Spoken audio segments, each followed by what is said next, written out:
তো আজকে আমরা ওশনোগ্রাফির প্রথম অংশ, প্রথম অধ্যায়, মহাদেশের তলদেশের যে ভূপ্রকৃতি, টোপোগ্রাফি অফ ওশেন ফ্লোর, সেখানে কন্টিনেন্টাল সেলফ আর কন্টিনেন্টাল স্লোপ, এই দুটো অংশ মূলত আলোচনা করব। তো আমাদের যে সারা পৃথিবীতে যে জলের বন্টন আছে সেটা আমরা হাইড্রোলজিক্যাল সাইকেলে জেনে এসেছি যে কোথায় কতটা পোর্শন কি রয়েছে না রয়েছে। এবার আমাদের যে মহাদেশের তলদেশের যে ভূপ্রকৃতি রয়েছে, কি কি ভূপ্রকৃতি রয়েছে সেটা আমাদের প্রথমে জানতে হবে। তার মধ্যেই দুটো অংশ পড়ছে। প্রথমত আমরা বিভিন্নভাবে এটাকে ভাগ করতে পারি। মহাদেশের একেবারে যে প্রান্তভাগের অংশ, একেবারে যেখান থেকে মহাদেশের পর মহাসাগর শুরু হচ্ছে, মহীসোপান, মহীঢাল, এইগুলো।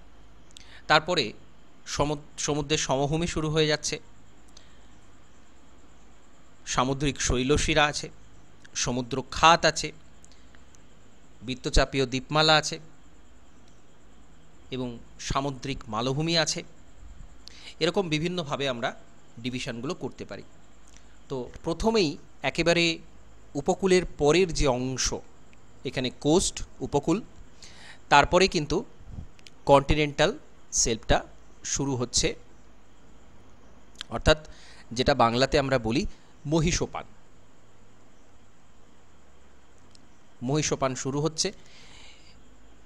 সমুদ্রের যে উপকূল রেখা, উপকূল রেখা থেকে সমুদ্র জলের মোটামুটি 200 মিটার গড়ে গভীরতা পর্যন্ত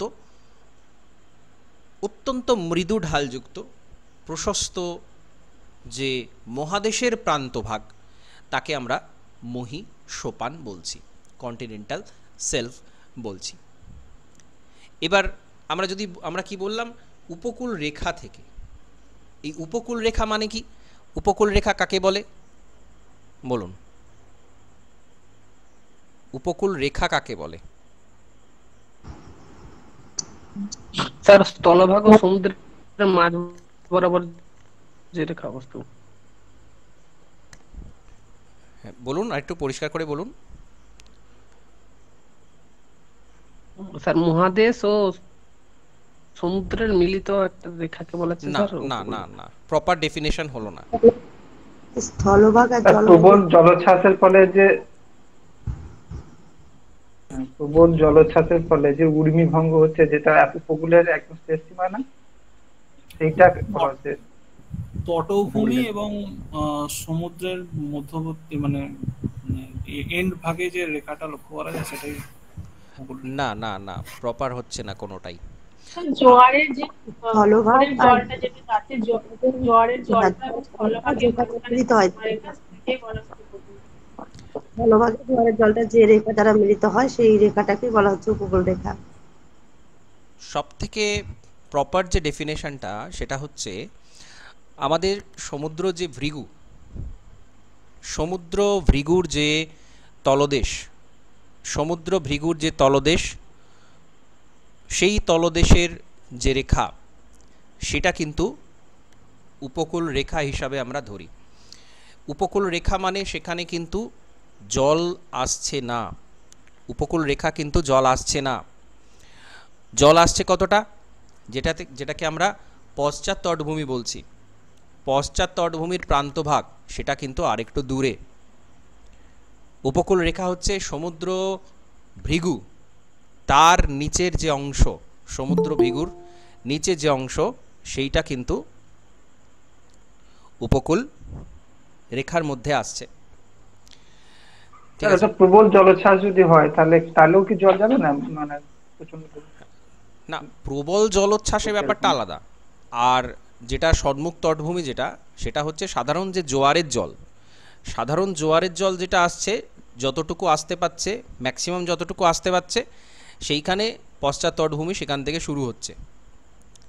ঠিক আছে? যেটা এর আগে আমরা আলোচনা করছিলাম, সমুদ্রের যে সমুদ্র তরঙ্গের কাজ বিভিন্ন, সেখানে আমরা এইসব ডেফিনেশনগুলো আলোচনা, আমি সেই জন্য এখানে জিজ্ঞাসা করলাম। যাই হোক, এখানে কনসেপ্টগুলো কিন্তু ক্লিয়ার রাখবেন কোন জায়গায়। আমি সেখানে ডায়াগ্রামটাও দেখিয়েছি, ছবিটাও দেখিয়েছি। যে উপকূল বরাবর জল কতদূর যাচ্ছে, সেই সীমাটা, যার পরে আর জল যাবে না, ভৃগু, সেই সীমা রেখাটাই তো উপকূল রেখা। না না না, যার পর জল যাবে না এখানে এত সেই ব্যাপারটা আসছে না, আমি তো এইমাত্র বললাম জল যাচ্ছে কতটুকু। যেটা সুনামি হয়ে জল যাচ্ছে বা অতিরিক্ত ঝড়ের কারণে জল যাচ্ছে সেটা আলাদা, সেটা নিয়ে কোনো ডেফিনেশন হয় না। যেটা জল যতদূর পৌঁছাচ্ছে মানে জোয়ারের জল রেগুলার যে যতটুকু জল পৌঁছাচ্ছে সেটা হচ্ছে পশ্চাৎ তটভূমির শুরু। ঠিক আছে, সেটা হচ্ছে পশ্চাৎ তটভূমির শুরু। সেখানে তার সাথে উপকূল রেখাটা আরো একটু দূরে, উপকূল রেখা আরো দূরে। সমুদ্র ভৃগুর যে পাদদেশ বরাবর যে রেখা সেটা কিন্তু মূল উপকূল রেখা। ঠিক আছে, এটা ওটা দেখে নেবেন, আমি ডেফিনেশনটা দিয়েছিলাম, ডায়াগ্রামটাও এর আগের দিন আমি দিয়েছিলাম। তো যাই হোক, এই যে অংশটা থেকে আমরা যেটা উপকূল রেখা বলছি, সেই জায়গা থেকে সমুদ্র জলের গড়ে 200 মিটার গভীরতা পর্যন্ত যে এলাকা তাকে আমরা বলছি মহীসোপান। একদম এক কথায় গড় 200 মিটার। এবার এই যে মহীসোপান, এটা কিভাবে উৎপত্তি হলো, কত রকমভাবে এর উৎপত্তি হতে পারে সেটা আমাদের জানতে হবে। প্রথমত সমুদ্র তরঙ্গ এবং নদীর কাজের ফলে এটা তৈরি হয়।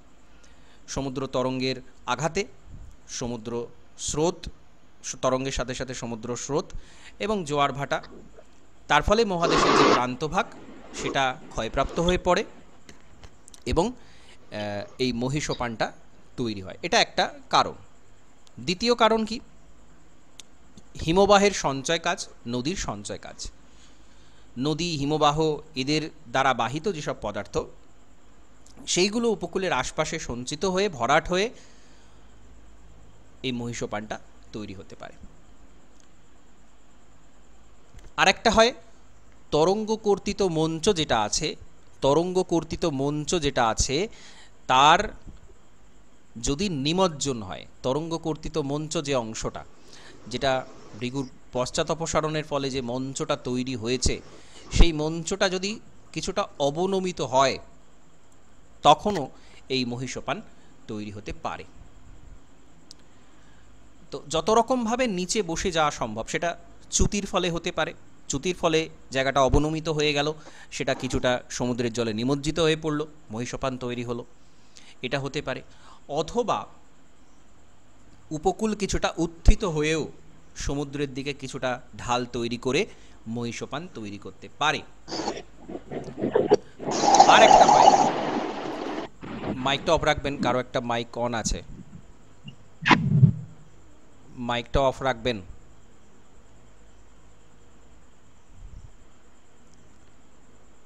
স্যার, হ্যাঁ, কিছু বলবেন? স্যার বলছি আমি না একটু গন্ডগোল হয়ে যাবে,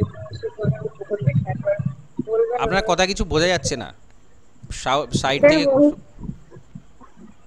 স্যার শুনতে পাচ্ছেন? হ্যাঁ বলুন।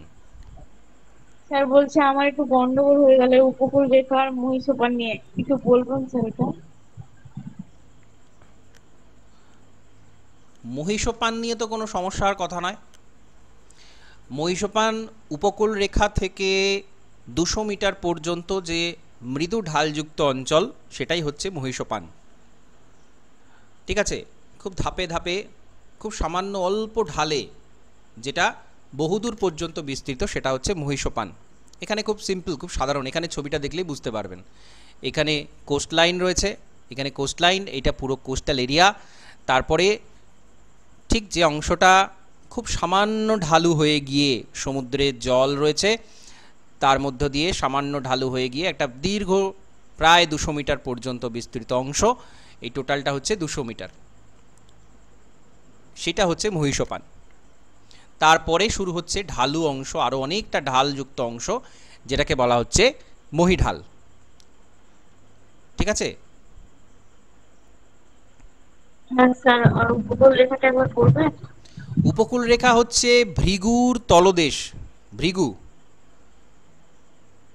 সমুদ্র ভৃগু যেটা আছে, সমুদ্র ভৃগুর পাদদেশের যে অংশ সেইখান থেকে, সেইটা হচ্ছে উপকূল রেখা। সেইখান থেকে যদি আমরা যে কাল্পনিক রেখাটা আমরা যদি টানি সেই বরাবর, ভৃগুর পাদদেশ বরাবর, সেইটাই হচ্ছে উপকূল রেখা।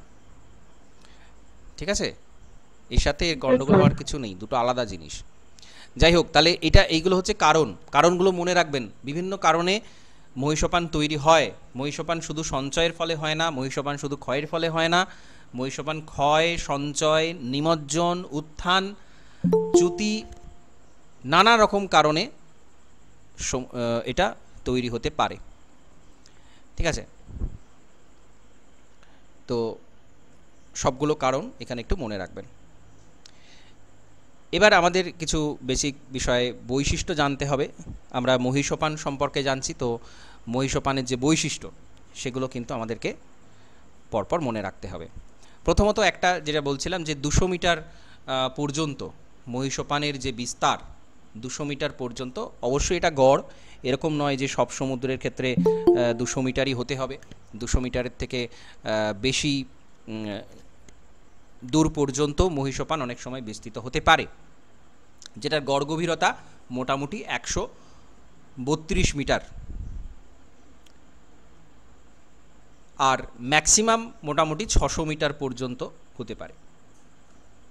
এবার সমুদ্র তলদেশের গভীরতা আমরা কিসে পরিমাপ করি এটা বলুন, এটা বলতে পারবেন? স্যার ফ্যাদমে। হ্যাঁ ফ্যাদম। হ্যাঁ, ফ্যাদম কত ফুট? 1 ফ্যাদম মানে কত feet? 6 feet. 6 feet. 6 sir feet. গভীরতা পরিমাপের একটু একক, আর যদি মাপার যন্ত্র বলেন তখন অন্য হবে না? হ্যাঁ, গভীরতা মাপার যন্ত্র জানেন কাকে, কোনটা? গভীরতা মাপা হয় ইকোগ্রাম, যন্ত্রটা হচ্ছে ইকোগ্রাম। গভীরতা নির্ণয় করার যে যন্ত্র সেটা হচ্ছে ইকোগ্রাম। তবে বর্তমান সময়ে আমরা এটা উপগ্রহের সাহায্যে পরিমাপটা করে ফেলতে পারি। ঠিক আছে, এবার এই যে মাপা হলো, সমুদ্রের তলদেশের গভীরতাটা মাপা হলো, তো সেই যে সমগভীরতা রেখা, সমগভীরতা রেখা এটাকে কি বলা হয়? আইসোবাত। আইসোবাত। আইসোবাত। তো এই যত রকমের সমতা রেখা যতগুলো আছে, সমতা রেখা যতগুলো আছে সবগুলো কিন্তু খুব ভালো করে তৈরি করে নেবেন। এটা আমি একটা চার্ট দিয়ে দেব। তো যত রকমের সমরেখা সবগুলো কিন্তু করতে হবে। তো এটা হলো। এবার গভীরতা, এটা কতটা প্রশস্ত হয় মহীসোপান?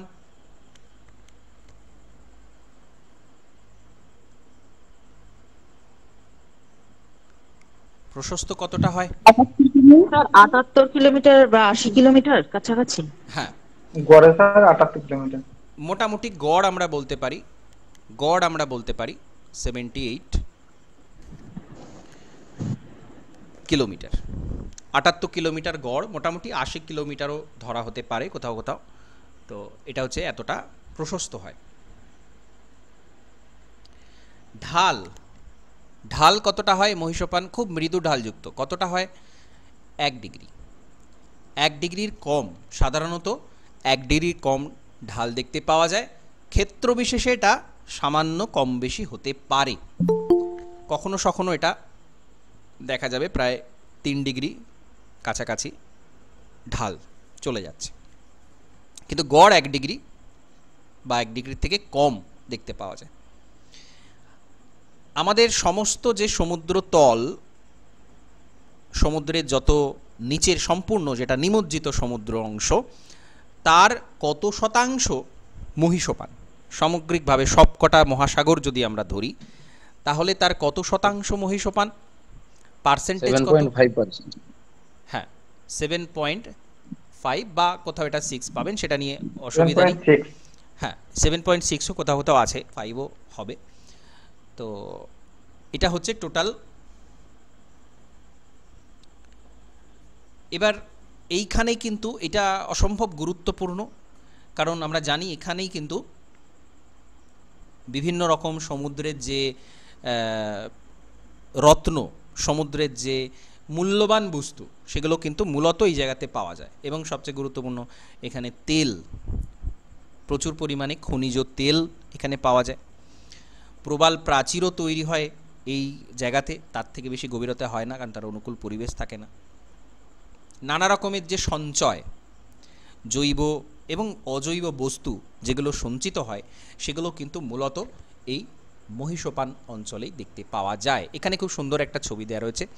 এই যে কোস্টাল এরিয়া থেকে এখানে শুরু হচ্ছে কন্টিনেন্টাল শেলফ, এই যে সামান্য ঢালযুক্ত অংশটা যেটা গিয়ে মহীসোপানে গিয়ে মিলছে, এই যে পুরো অংশটা, এই অংশটাকে বলা হচ্ছে মহীসোপান। এই পুরো অংশটা হচ্ছে মহীসোপান, আর বাকি যে ঢালু অংশ সেটা হচ্ছে মহীঢাল। এই ঢালু অংশটা হচ্ছে মহীঢাল। তাহলে এটা মহীসোপান, এটা মহীঢাল। তাহলে মহীসোপানে এটা হলো। এবার মহীসোপানকে আমরা দুটো অংশ বলতে পারি। একটা হচ্ছে তটদেশীয় অংশ, তটদেশীয় অংশ বা লিটোরাল জোন।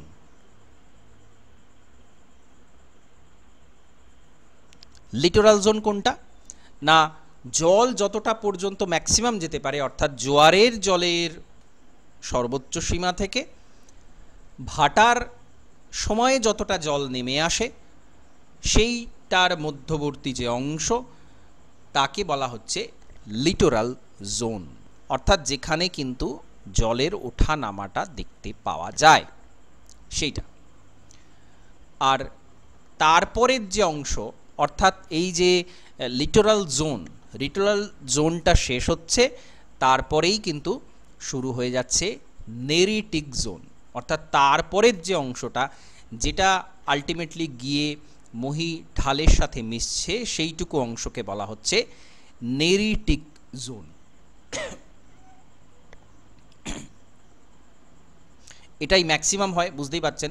জোয়ার ভাটার মধ্যেকার যে অংশ সেটা খুবই কম, ম্যাক্সিমাম এই জায়গাটাতেই দেখতে পাওয়া যায়। এবার মহীসোপানকে আমরা বিভিন্নভাবে ভাগ করতে পারি, বিভিন্ন দিক থেকে। আকার, আয়তন, এর প্রকৃতিটা কেমন, সমস্ত আমরা যদি ক্লাসিফাই করি, তাহলে আমরা মূলত 4টে ধরনের মহীসোপান দেখতে পাবো। একটা হচ্ছে হিমবাহের ফলে তৈরি, গ্লেসিয়েটেড। এটা কি না, হিমবাহের কাজের ফলে প্রশস্ত মহীসোপান যেটা তৈরি হয়, সেইটাকে বলা হয় গ্লেসিয়েটেড বা হৈমবাহিক মহীসোপান। হৈমবাহিক মহীসোপান। আর একটা হয় নদী গঠিত, নদীর মোহনাতে বিশাল বড় বদ্বীপ, তার পাশে মহীসোপান যেটা তৈরি হয় সেটাকে বলা হচ্ছে riverine continental self. Riverine continental self নদীর পাশে দেখতে পাওয়া যায়। এছাড়া প্রবালের ফলে তৈরি হতে পারে, প্রবাল কীট দ্বারা অধ্যুষিত যে মহীসোপান, সেটা আর একটা ধরনের মহীসোপান। যেহেতু এখানে প্রবাল প্রাচীর রয়েছে, এটা কিন্তু খুব বেশি গভীরতাযুক্ত হয় না। তো তাহলে এটা আর একটা টাইপ হলো, 3টে। আর একটা হচ্ছে পর্বত সমন্বিত, মূলত ভঙ্গিল পর্বত রয়েছে, তার যে প্রান্তভাগ, তার যে নিম্নভাগ, সেইখানে যে মহীসোপান তৈরি হয় তাকে বলা হচ্ছে ভঙ্গিল পর্বত সমন্বিত মহীসোপান। তাহলে 4টে টাইপ হতে পারে। এবার একটু আগে যেটা বলছিলাম যে এটা কিন্তু ব্যাপকভাবে গুরুত্বপূর্ণ, মহীসোপান অঞ্চলটা কিন্তু ব্যাপকভাবে গুরুত্বপূর্ণ। এবং আপনারা একটু খেয়াল করবেন যে আমাদের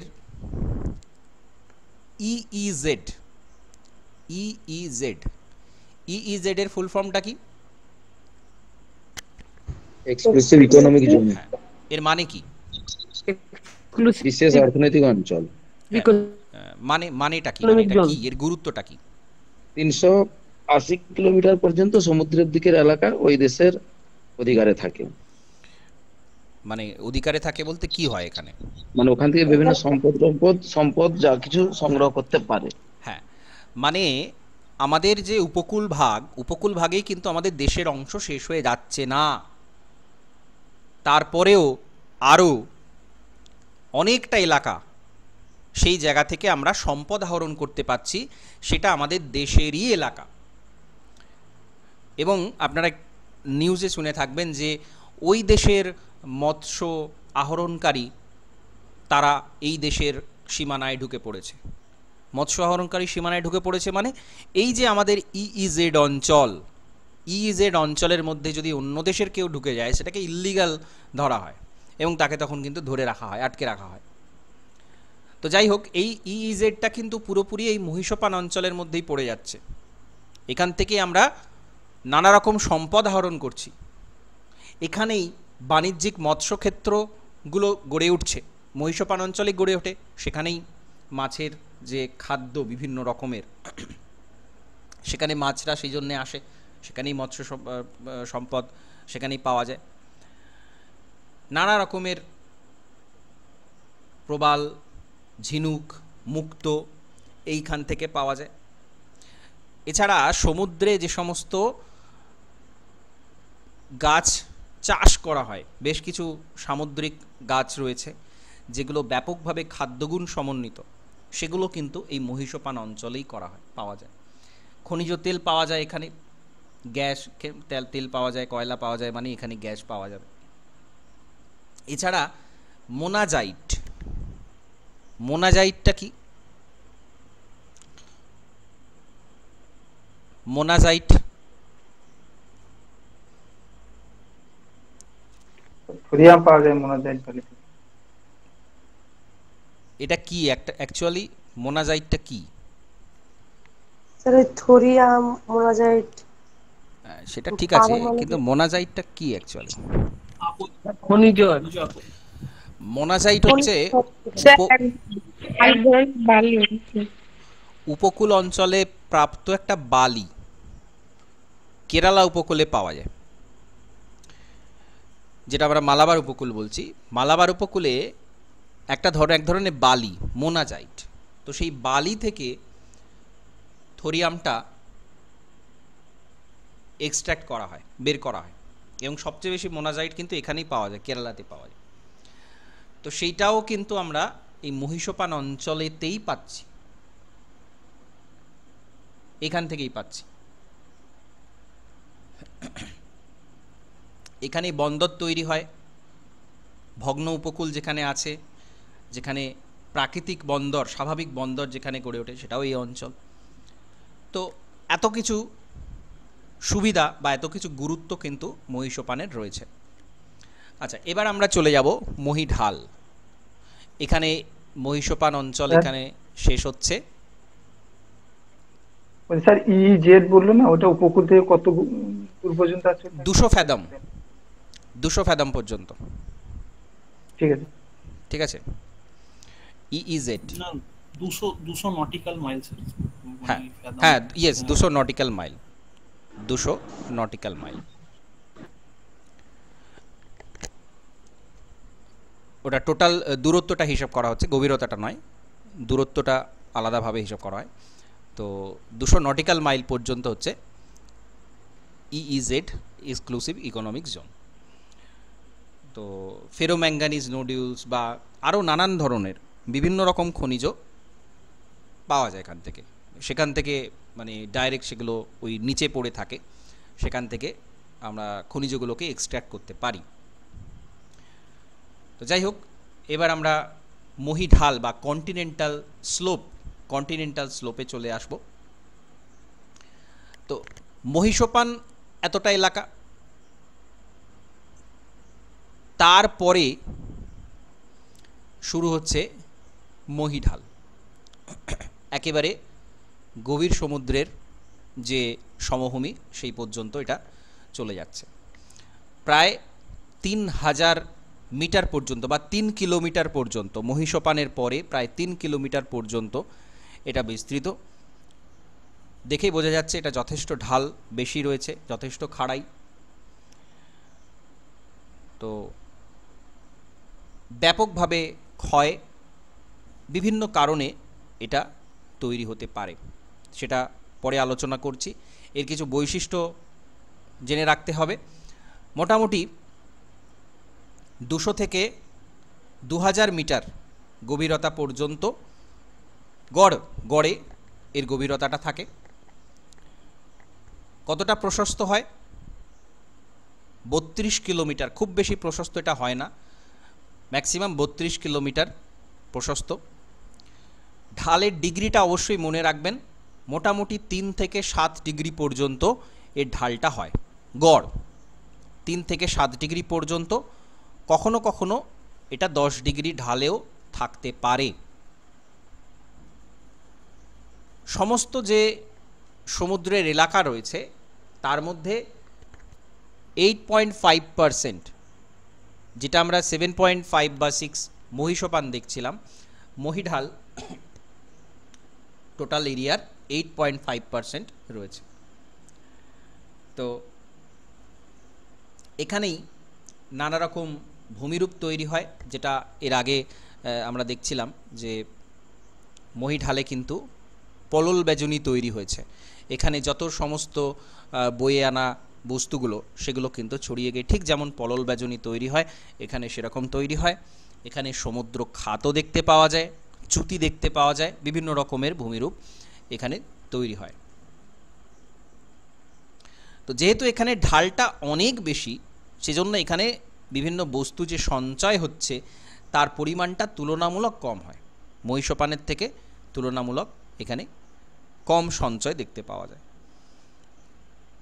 এবার এখানে আমরা একটা জিনিস দেখতে পাচ্ছি, এখানে কিন্তু আমরা ক্যানিয়ন দেখতে পাচ্ছি। ক্যানিয়ন গভীর সমুদ্রে এখানে যে শুরু হচ্ছে ক্যানিয়নটা, সেটা কিন্তু এখানে দেখতে পাওয়া যায়, মহীসোপানে দেখতে পাওয়া যায়। মহীসোপানে সামান্য, মহীঢালে কিন্তু এর ম্যাক্সিমাম অংশটা দেখতে পাওয়া যায়। আবার অনেক সময় চ্যুতির ফলে এটা তৈরি হতে পারে। চ্যুতি ভৃগু, এই যে অংশটা এটা বসে গেল, নিচে নেমে গেল, এবং এখানে আমরা একটা চ্যুতি ভৃগু হিসেবে এর অবস্থানটা দেখতে পাই। তো এরকমভাবে তৈরি হতে পারে। তো এরকম বিভিন্নভাবে মহীঢাল তৈরি হয়।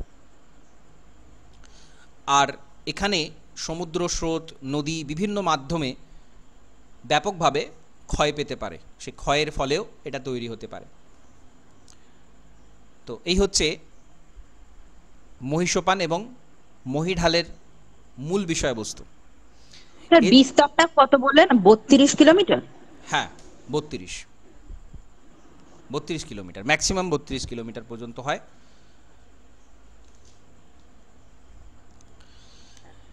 এবার এছাড়াও আরো কিছু স্যার বলছি কত পার্সেন্ট জায়গা জুড়ে আছে বললেন ওটা? 8.5।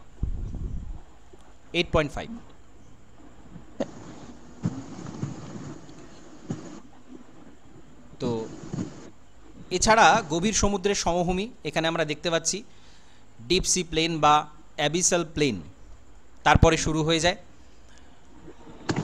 যেটার এরিয়াটা সবথেকে বেশি অংশ কিন্তু এই গভীর সমুদ্রের সমভূমি।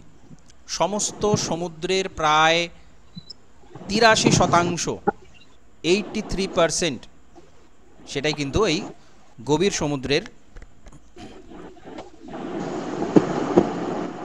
সমভূমির মধ্যে পড়ছে।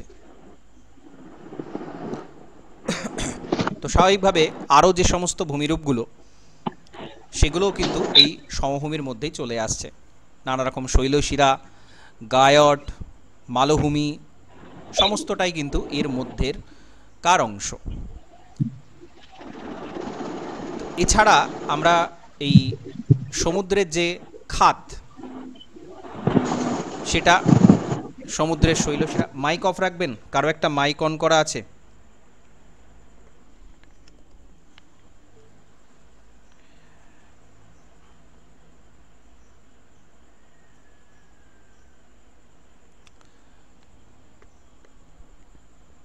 মহীঢালের শেষ প্রান্ত থেকে অনেক সময় সমভূমি পর্যন্ত একটা স্থানে পলি সঞ্চিত হয়ে একটা ভূমিরূপ তৈরি করে মাঝে মধ্যে, সবসময় দেখা যায় না, কোনো কোনো সময় দেখতে পাওয়া যায়, যেটাকে বলা হয় মহীযোগান বা কন্টিনেন্টাল রাইজ। সব জায়গাতে এটা থাকে না, কিন্তু কোনো কোনো ক্ষেত্রে তৈরি হতে পারে।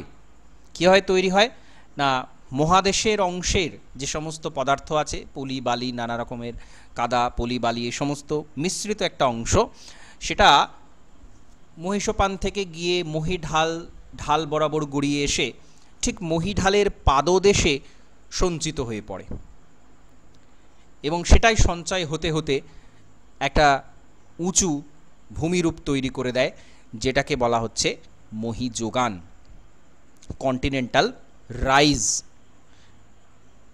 ঠিক আছে, এইখানে দেখতে পাচ্ছেন আপনারা এই জায়গাটাতে এই যে অংশটা যেখানে পলল ব্যজনী ইত্যাদি এই সমস্ত সঞ্চিত হয়েছে, এইখানে কিছুটা সঞ্চয়ের ফলে কিছুটা উঁচু ভূমিরূপ তৈরি হয়, যেটাকে বলা হচ্ছে কন্টিনেন্টাল রাইজ। স্যার এটা মহাদেশের অংশ না মহাসমুদ্রের অংশ? এটা সমুদ্রের অংশ, কিন্তু যে পদার্থগুলো গিয়ে সঞ্চিত হচ্ছে সেটা কিন্তু মহাদেশীয় পদার্থ। মহাদেশের অংশের বিভিন্ন পলি, বিভিন্ন কাদা, নানা রকম যে পদার্থগুলো সেগুলো গিয়ে সঞ্চিত হয়।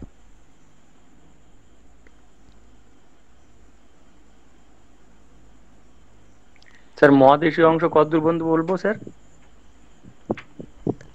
মহাদেশীয় অংশ না কি বলছেন?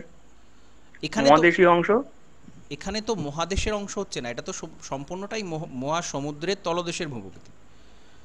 না তলদেশে ঠিক আছে স্যার, বলছি যে মহাদেশীয় অংশ কতদূর পর্যন্ত বলবো, যে মহীঢাল পর্যন্ত বলবো না মহীযাগান পর্যন্ত বলবো?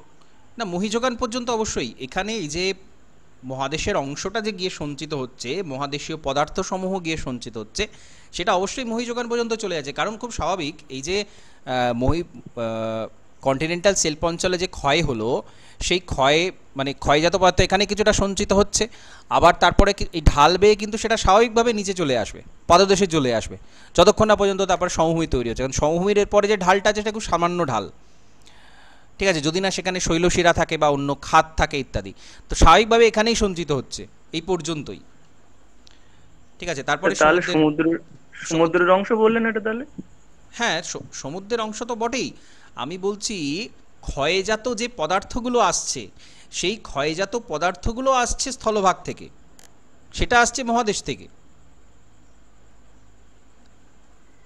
এখানে যে পলি বালি কাদা সঞ্চিত হচ্ছে সেইটা মহাদেশ থেকে আসছে, সেটা মহাদেশের যে ক্ষয়জাত পদার্থ, সেটা সমুদ্র তরঙ্গের কাজ, নদীর কাজ, হিমবাহের কাজ, যাবতীয় যত রকমের ক্ষয় হচ্ছে উপকূল ভাগে, সেইগুলো এসে এখানে চলে আসছে এই পর্যন্ত।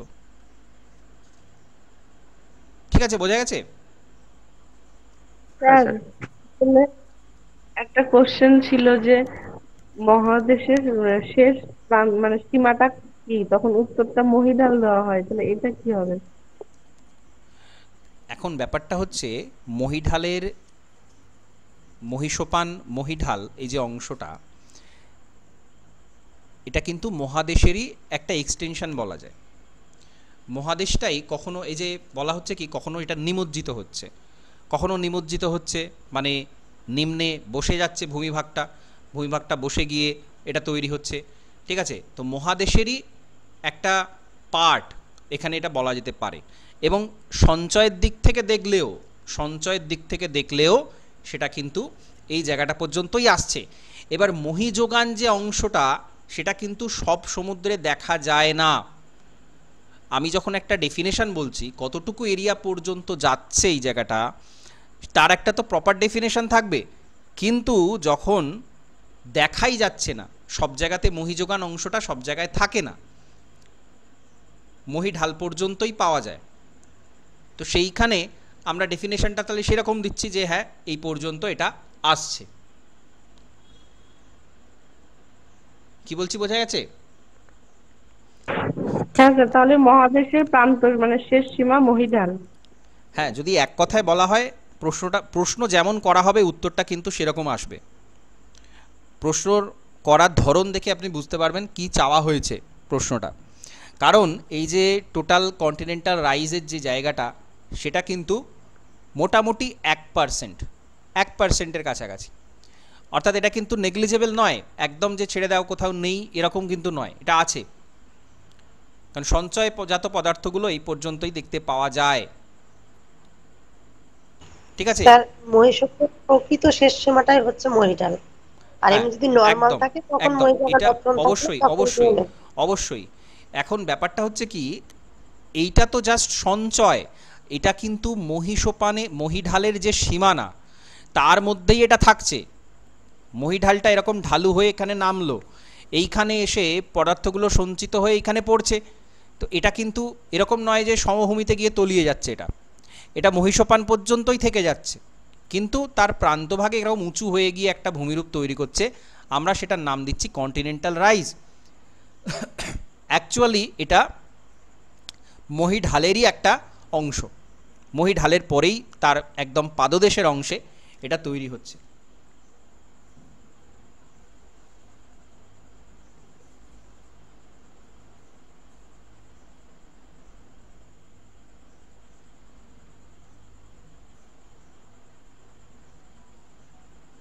ওকে, আচ্ছা, তাহলে আমরা এই অংশ দুটো করলাম। এবার কিন্তু আমরা ভারতের যে ভূপ্রকৃতি সেই অংশটাতে চলে যাব, আর আদার্স যে ভূমিরূপগুলো আছে সেগুলো কিন্তু আমরা এরপরে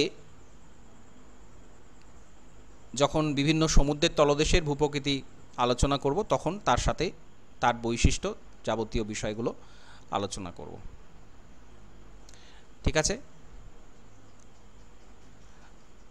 আচ্ছা, পিপিটি দেখতে পাচ্ছেন? ভারতের ভূপ্রকৃতির পিপিটিটা দেখতে পাচ্ছেন?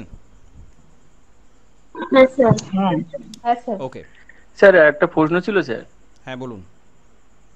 স্যার বলছি যে ওই যে মহিষোপান মহিঢাল ছাড়াও আরো অনেকগুলো ভূমির ইয়ে আছে, ঢাল আছে, যেমন হচ্ছে ওগুলো পড়তে হবে না তাহলে, নাকি ওগুলোর থেকে যেমন সামুদ্রিক শৈলশিরা, গভীর সমুদ্র খাত? না, আমি কি বললাম এই মাত্র বললাম না যে এই যে আরো যে আদার্স ভূমিরূপ আছে সেটা আমরা যখন সমুদ্রের তলদেশের ভূপ্রকৃতি স্পেসিফিক্যালি পড়ব, মানে ভারত মহাসাগরের তলদেশের ভূপ্রকৃতি, আটলান্টিক, প্রশান্ত মহাসাগর, তখন আমরা সেগুলো ডিটেলে পড়ব, তখন তাদের বৈশিষ্ট্যগুলো ডিটেলে পড়ব। ওকে, ও আচ্ছা, বাদ দেওয়ার কোনো জায়গা নেই। আমি দেখবেন ডিভিশন করে দিয়েছিলাম যে কন্টিনেন্টাল সেলফ অ্যান্ড স্লোপ এই পোর্শনটা একটা ক্লাসের মধ্যে থাকবে আর আদার্সগুলো থাকবে, সরি, ঠিক আছে, ওর মধ্যে আসছে, কোনো কিছু বাদ দেওয়ার নেই, কোনো কিচ্ছু বাদ দেওয়া হবে না।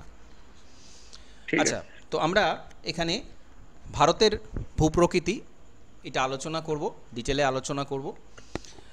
তো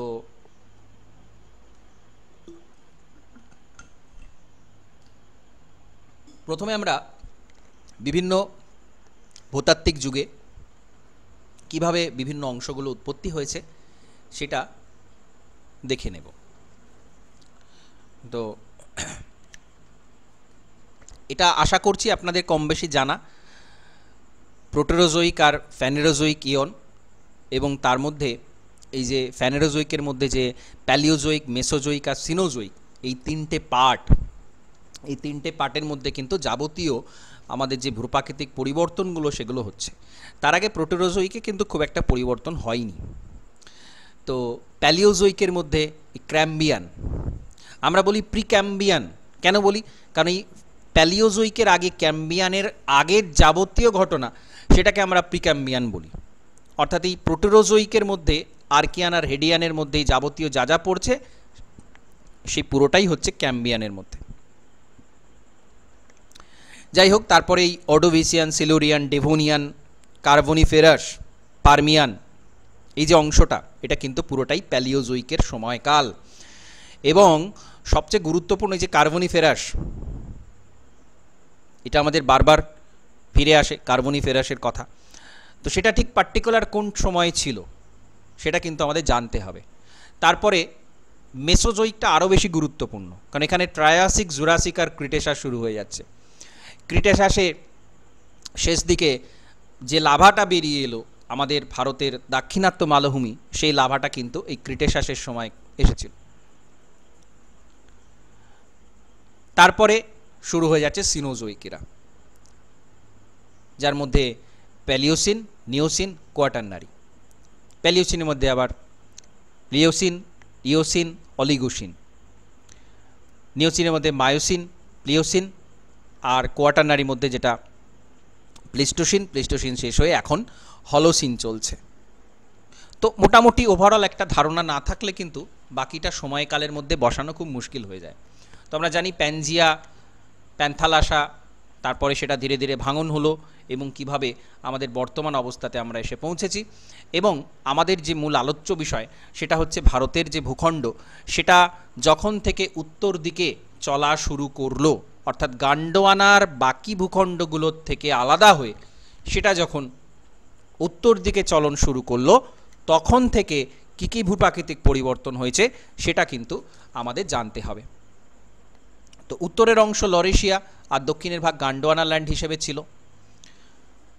প্রিক্যাম্বিয়ান যুগে কি কি অংশ ছিল ভারতে? না, আরাবল্লী ছিল, দ্রাবিড় অংশ ছিল, আর সিংভূম ছিল। তো এই গান্ডোয়ানাতে নর্মদা, সোন, গোদাবরী এখানে একটা চ্যুতি দেখতে পাওয়া যায়, অর্থাৎ ঠিক মধ্য ভারত, প্রায় মধ্য ভারত বরাবর একটা বিরাট বড় চ্যুতি তৈরি হয়। দামোদর মহানদীর যে অববাহিকা অংশ বর্তমানে রয়েছে সেইখানে একটা ফল্ট লাইন তখনও ছিল, এবং সেই যে চ্যুতিটা তৈরি হলো সেখানে যে গাছপালা প্রাণী জমা পড়ে গেল, যেটা কিনা পরবর্তীকালে কয়লাতে পরিণত হচ্ছে এবং যেটাকে আমরা গান্ডোয়ানা যুগের কয়লা বলি। যে কয়লাটা ভারতে প্রায় 98% পাওয়া যায় ঠিক মধ্য ভারতের এই অংশটা জুড়ে, গান্ডোয়ানা কোল্ডফিল্ড, সেটা কিন্তু এই সময় এই যুগে এই ঘটনা ঘটার ফলে হয়েছিল। মেসোজোইক, যেটা আজ থেকে প্রায় 150 মিলিয়ন বছর আগে আস্তে আস্তে গান্ডোয়ানা থেকে আলাদা হয়ে ভারতের ভূখণ্ডটা উত্তর দিকে চলা শুরু করলো 150 মিলিয়ন বছর আগে। অর্থাৎ তারপরে সেটা মাদাগাস্কার অংশ থেকে আলাদা হয়ে যাচ্ছে প্রায় 15 মিলিয়ন বছর আগে। মাদাগাস্কার যে দ্বীপ রয়েছে বর্তমানে অবশিষ্টাংশ আফ্রিকার পূর্ব দিকে, সেই অংশটা থেকে আলাদা হয়ে যায়। আর হচ্ছে এই পরবর্তী ক্রিটেশাস, লেট ক্রিটেশাস যুগের শেষ দিকে প্রচুর হটস্পট অ্যাক্টিভিটি দেখতে পাওয়া যায়, এবং তার ফলে ভারতের যে দ্রাবিড় ভূখণ্ড দক্ষিণ ভারত, সেখানে লাভা বেরিয়ে আসে, বিদার অগ্নুদ্গম হয়, যেটা কিনা বর্তমানে আমাদের দাক্ষিণাত্য মালভূমির যে রেগুর মাটি যেখান থেকে তৈরি হয়েছে, অর্থাৎ ব্যাসাল্ট শিলা প্রথমে তৈরি হয়েছে, তারপর সেখান থেকে রেগুর মাটি। তো এই যে অগ্নুৎপাত হয়েছিল, এটা মোস্ট ইম্পর্টেন্ট, এটা বারবার জিজ্ঞাসা করা হয় এবং হতে পারে এখানে প্রশ্ন, যে আমাদের যে দাক্ষিণাত্য মালভূমি যে লাভা, সেটা কোন সময়ে বেরিয়ে এসেছিল? ধাপে ধাপে বেরিয়েছে, কিন্তু এই সময়ে লেট ক্রিটেশাসে এটা হয়েছিল, এই ভূখণ্ডটা তৈরি হয়েছিল। তো এই ঘটনাটা আমরা জানি যে কিভাবে এটা তৈরি হয়েছে।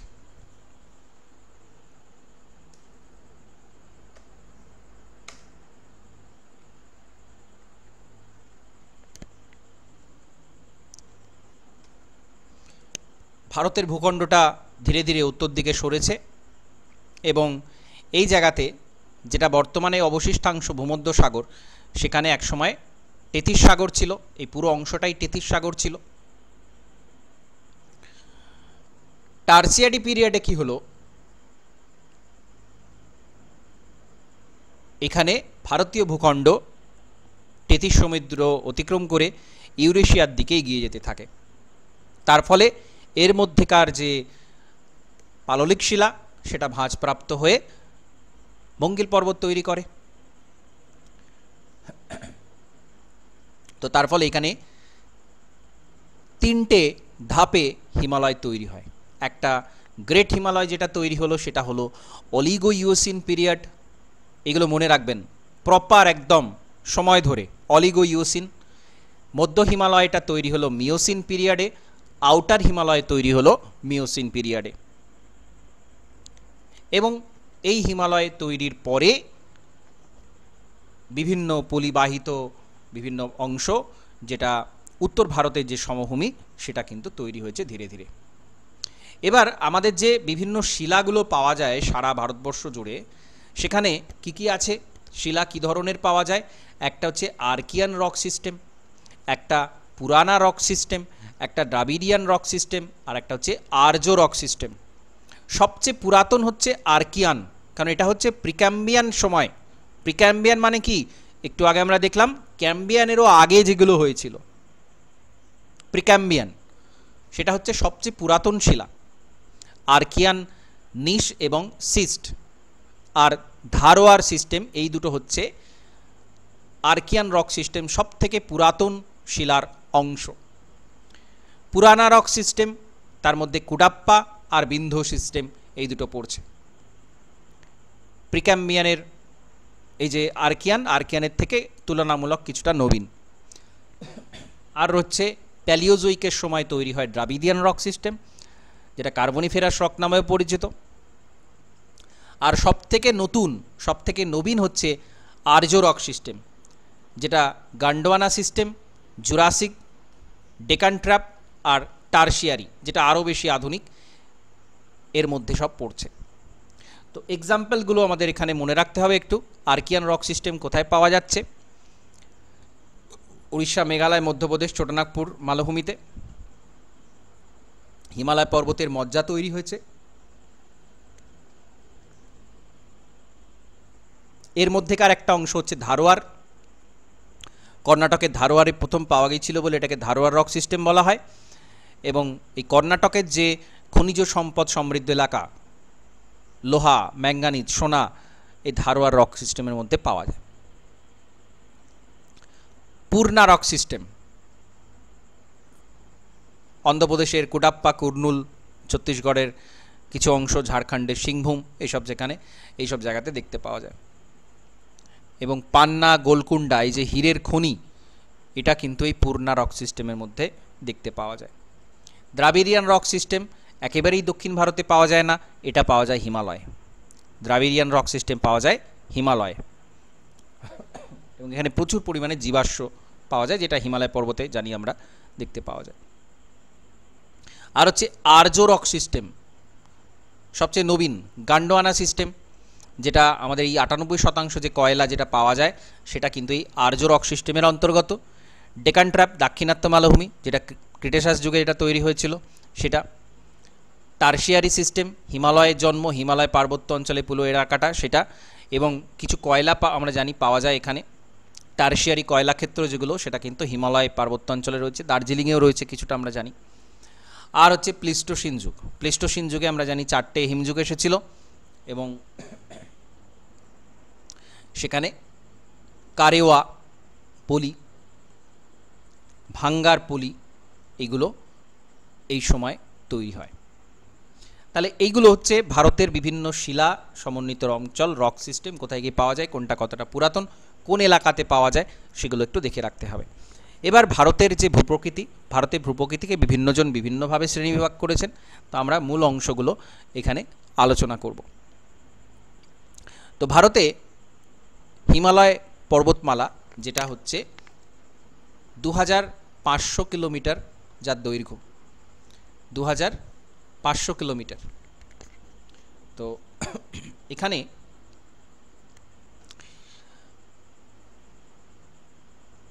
নাঙ্গা পর্বত হিমালয়ের সবথেকে পশ্চিমতম অংশ, আর সবচেয়ে পূর্ব দিকে রয়েছে নামচা বারোয়া, অরুণাচল প্রদেশে। তো নাঙ্গা পর্বত থেকে নামচা বারোয়া পর্যন্ত এই যে দীর্ঘ অঞ্চল, এটা কতটা বিস্তৃত? 2500 কিলোমিটার। 2500 কিলোমিটার দীর্ঘ। কতটা চওড়া? কোথাও 160 কিলোমিটার, কোথাও 450 কিলোমিটার। এখন এই প্রশ্নটা 2016 সালে এসেছিল, হিমালয়ের কতটা চওড়া। এই প্রশ্নগুলো খুব সাবধানে উত্তর করতে হয়, খুব সাবধানে বারবার পড়ে কি জানতে চাওয়া হয়েছে, প্রপার কি জিজ্ঞাসা করা হয়েছে, সেটা কিন্তু খুব গুরুত্বপূর্ণ। ফাঁদ পাতা থাকে। একটা জিনিস জিজ্ঞেস করব? হ্যাঁ বলুন। হ্যাঁ বলছি অ্যাকচুয়ালি যে ওই মানে উইথটা যেটা জানতে চাওয়া হয় সেটা কি ওই কাশ্মীর হিমালয়, কুমায়ুন হিমালয়, নেপাল হিমালয়, হ্যাঁ আসাম হিমালয় ওইগুলোর ওপরই তো? এখন সেটা জিজ্ঞাসা করলে তো সেটা খুব ভালো, কিন্তু কথা হচ্ছে হ্যাঁ। ওভারঅল জিজ্ঞাসা করা হলে তখন কিন্তু একটা গড় ধারণা দিতে হয়। বিভিন্ন পার্সেন্টেজ হিসাব করা হলো, জিজ্ঞাসা করা হলো, বা দেখবেন বিভিন্ন পার্সেন্টেজও জিজ্ঞাসা করা হচ্ছে। বিগত বছর আমি যদি শুধু 2016তেই তো এসএসসি নিয়েছিল পরীক্ষা, তো সেখানে দেখা যায় বিভিন্ন পার্সেন্টেজ জিজ্ঞাসা করা হয়েছে। তো এগুলো খুব সাবধানে উত্তর করতে হবে। অবশ্যই হিমালয় যদি প্রপার বলে দেয়া হয় যে কোন জায়গাটা, সেটা কিন্তু বলা সহজ, বা সেটা অনুমান করা সহজ যে কোথায় চওড়া কোথায় কম চওড়া, কিন্তু যেখানে বলে দেবে না এগুলো, সেটা কিন্তু একটা গড় হিসাব করে দিতে হবে উত্তরটা।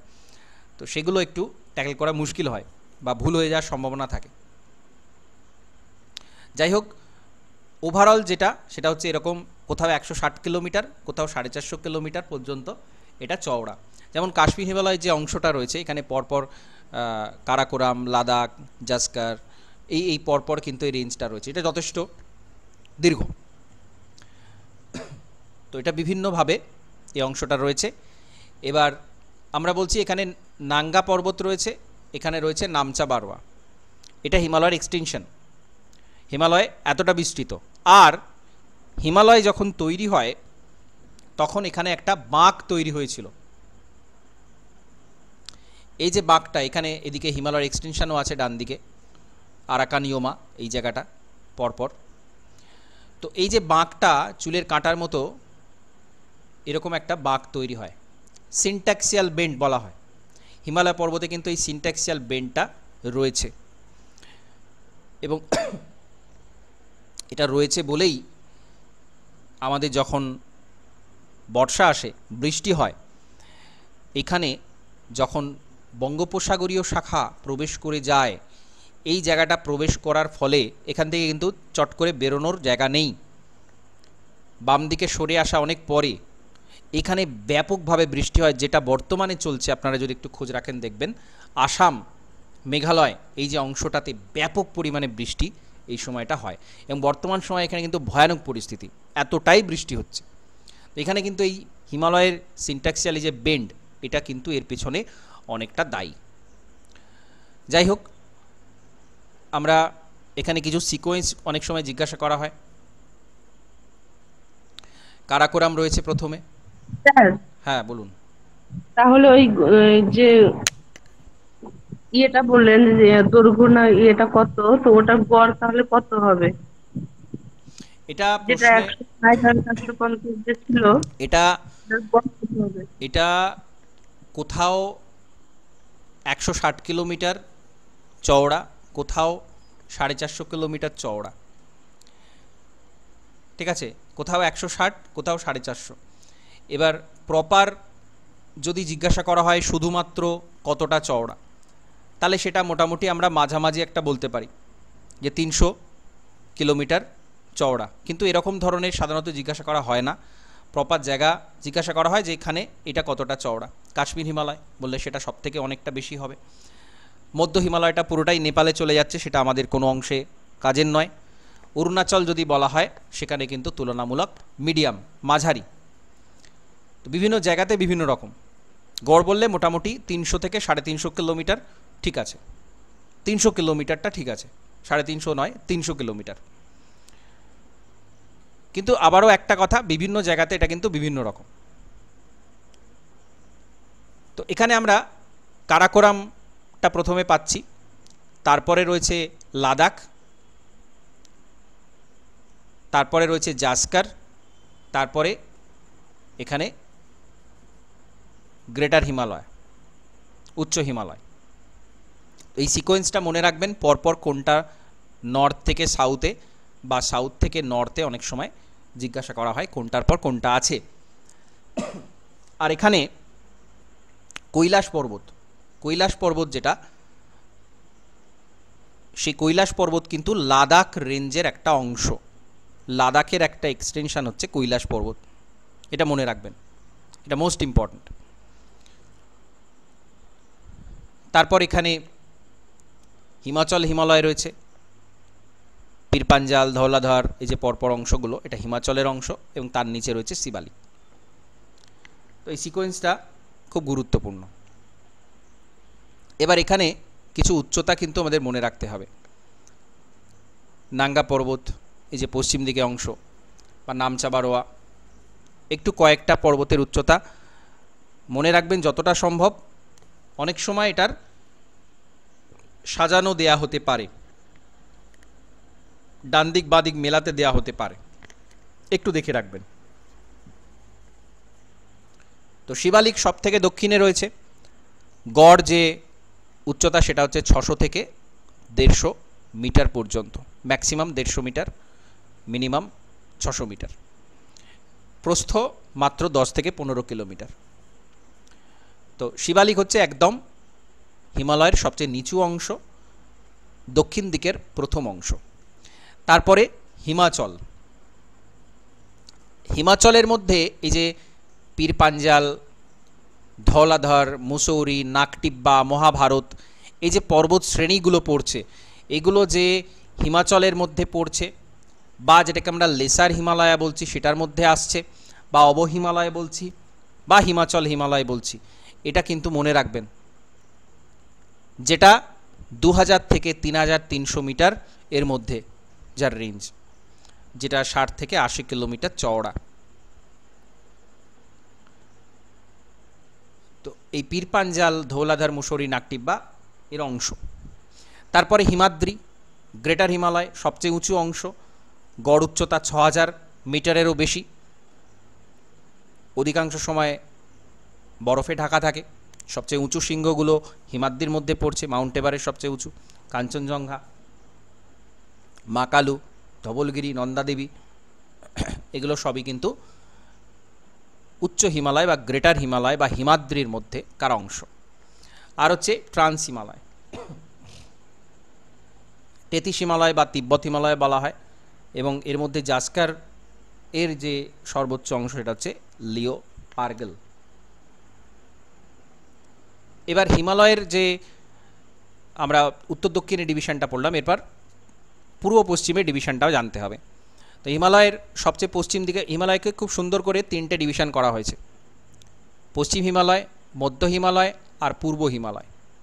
তো নেপালটা হচ্ছে পুরো মধ্য হিমালয়ের মধ্যে পড়ছে, নেপালটা মধ্য হিমালয়।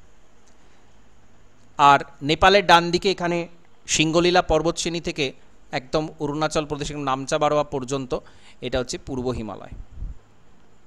আর এখানে নেপালের কালী নদী রয়েছে, এটা ভারতের সাথে নেপালের বর্ডার। এর বাঁদিকের যে অংশ, এই জায়গাটা পুরো হিমালয়ের পশ্চিম দিকের অংশটা পশ্চিম হিমালয়। পশ্চিম হিমালয়কে আবার রাজ্য অনুযায়ী 3টে ভাগ করা হয়েছে। একটা হচ্ছে জম্মু কাশ্মীর হিমালয়, আর একটা হচ্ছে হিমাচল হিমালয়, আর একটা হচ্ছে কুমায়ুন হিমালয়। তো কাশ্মীর হিমালয়ের মধ্যে পীরপাঞ্জাল, জাস্কার এগুলো পড়ছে। পীরপাঞ্জাল আর জাস্কারের মধ্যে এখানে কাশ্মীর উপত্যকা রয়েছে, খুব বিখ্যাত, খুব গুরুত্বপূর্ণ। পীরপাঞ্জাল রয়েছে মাঝখানে, এইখানে কাশ্মীর উপত্যকা। পীরপাঞ্জাল পার হয়ে কিন্তু আমরা তবে কাশ্মীর উপত্যকায় পৌঁছাতে পারি। পীরপাঞ্জাল পর্বত না পার হলে টানেলের মাধ্যমে আমরা জম্মু কাশ্মীরে পৌঁছাতেই পারবো না। তো যাই হোক, জম্মু থেকে কাশ্মীরে যেতে গেলে এটা পার হতে হয়। এর মধ্যে ডাল হ্রদ রয়েছে, উলার হ্রদ রয়েছে, এছাড়া বানিহাল, জজিলা, বুর্জিলা এসব গিরিপথগুলো এখানে রয়েছে, খুব গুরুত্বপূর্ণ প্রত্যেকটা। ভারতের সবচেয়ে উঁচু যে গিরিপথ খারদুংলা, সেটা কিন্তু এখানে রয়েছে, 5359 মিটার উচ্চতা। আর এখানে কারাকোরামের মধ্যেকার যে হিমবাহগুলো, সেটা কিন্তু মোস্ট ইম্পর্টেন্ট। বিয়াফো, বল্টারো, হিসপার, এখানকার কিন্তু খুব গুরুত্বপূর্ণ প্রত্যেকটা হিমবাহ।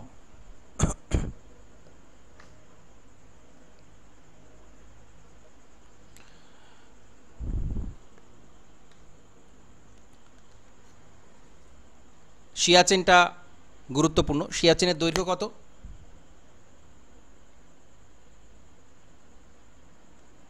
76 কিলোমিটার। হ্যাঁ,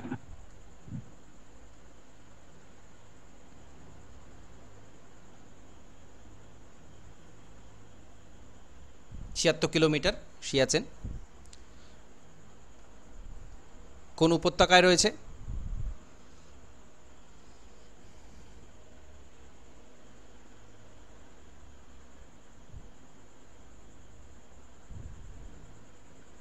সিয়াচেন কোন উপত্যকায় রয়েছে? স্যার 33 হিমালয়ে? না, উপত্যকায় রয়েছে। কোন উপত্যকায় রয়েছে বললাম? এটা বুঝতে পারছি না। নুব্রা, নুব্রা ভ্যালি, নুব্রা ভ্যালি, তারপরে নুব্রা নদীটাও পরে তৈরি হয়েছে, যাই হোক। তো এরপরে হিমাচল হিমালয়, পাঞ্জাব আর হিমাচল প্রদেশের মধ্যে হিমাচল হিমালয়টা রয়েছে, যার মধ্যে ধৌলাধর, নাকটিব্বা, মুসৌরি এই পর্বতগুলো কিন্তু এর মধ্যেকার অংশ।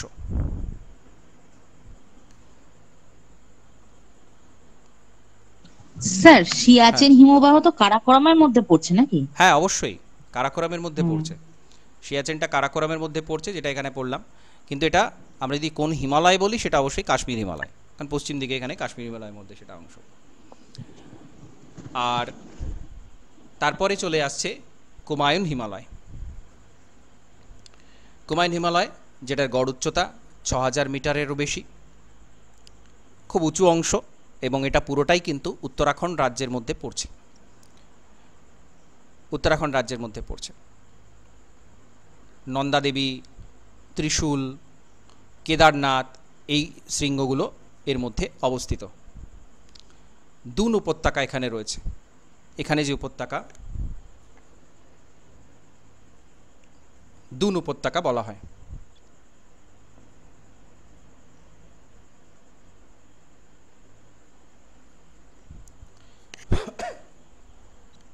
তো আর এখানকার যে হ্রদ, যেগুলো হিমবাহ সৃষ্ট হ্রদ, সেগুলোকে বলা হয় তাল।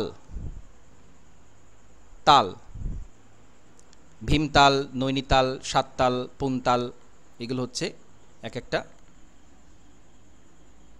তাল হ্রদ। ঠিক আছে, তাহলে এগুলো, এই তাল হ্রদগুলো ঘুরিয়ে প্রশ্ন হতে পারে, এই তাল হ্রদগুলো কোথায় রয়েছে?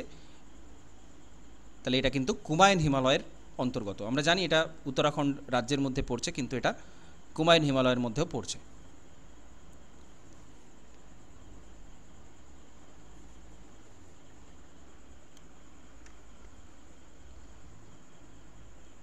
ওকে,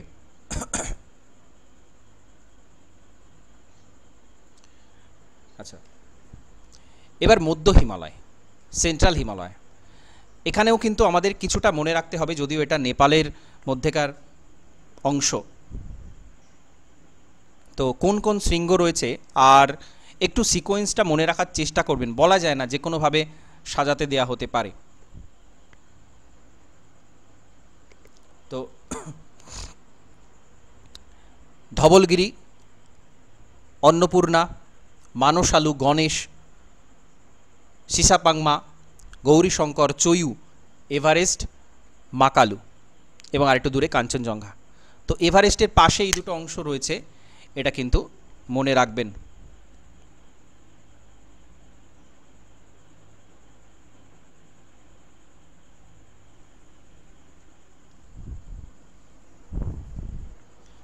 তো একটু সিকোয়েন্সটা পারলে, যদি একটু ডায়াগ্রাম ছবি এঁকে নিতে পারেন, সব থেকে ভালো হয়। ওকে, আপনারা, যেটা আমি বলছিলাম আপনাদের গতকালও, যে খাতা তৈরি করবেন, একটা খাতা তৈরি করবেন, সেখানে ডায়াগ্রাম, সেখানে যত রকমের ইমেজ ফরম্যাট, যার যতটুকু করা সম্ভব আপনারা কিন্তু সেটা করবেন।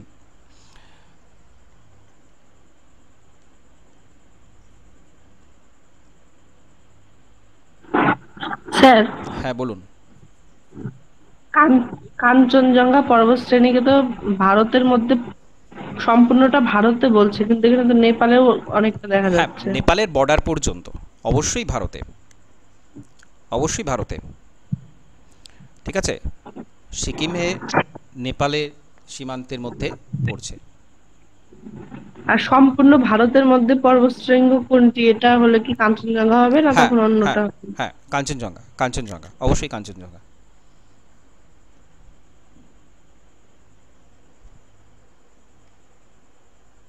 আচ্ছা, এবার আমাদের যে পূর্ব হিমালয়, মধ্য হিমালয়টা পুরোটাই নেপালে চলে গেল। তারপরে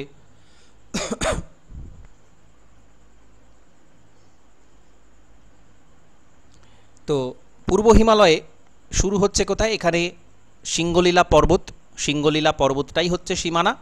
সিঙ্গলীলা পর্বত থেকে আপ টু অরুণাচল প্রদেশ পর্যন্ত এখানে এখানে যদিও মাঝখানে ভুটানও পড়ে যাচ্ছে, ঠিক আছে। তো এই জন্য এখানে তিনটে ডিভিশন আছে। একটা হচ্ছে দার্জিলিং সিকিম হিমালয়, কারণ এখানে দার্জিলিং আর সিকিম মানে আমাদের পশ্চিমবঙ্গ আর ওপরে সিকিমের অংশটা পড়ে যাচ্ছে। তারপরে হচ্ছে ভুটান হিমালয়, তারপর হচ্ছে অরুণাচল হিমালয়।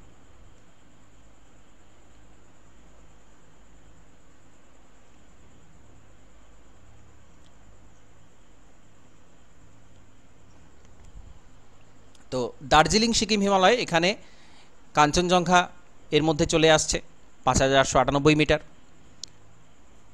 তো সান্দাকফু, ফালুট, সবরগ্রাম, এই যে পরপর তিনটে পশ্চিমবঙ্গের সবচেয়ে উঁচু শৃঙ্গ, প্রথমে সান্দাকফু, তারপরে ফালুট, তারপরে সবরগ্রাম, এটাও এর মধ্যে চলে আসছে। অরুণাচল হিমালয়ের মধ্যে নামচা বারোয়া সবচেয়ে উঁচু। আর এখানে সিকিমে নাথুলা, জেলেপ্লাই পাসগুলো রয়েছে। পাসগুলো আমরা একটু আলাদা জেনে নেব, ঠিক আছে।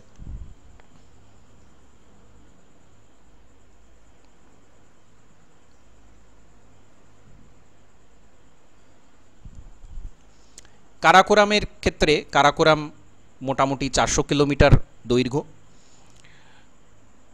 6100 মিটার গড় উচ্চতা, এবং গডউইন অস্টিন বা কেটুটা কিন্তু কারাকোরামে রয়েছে, সেটা আমরা জানি।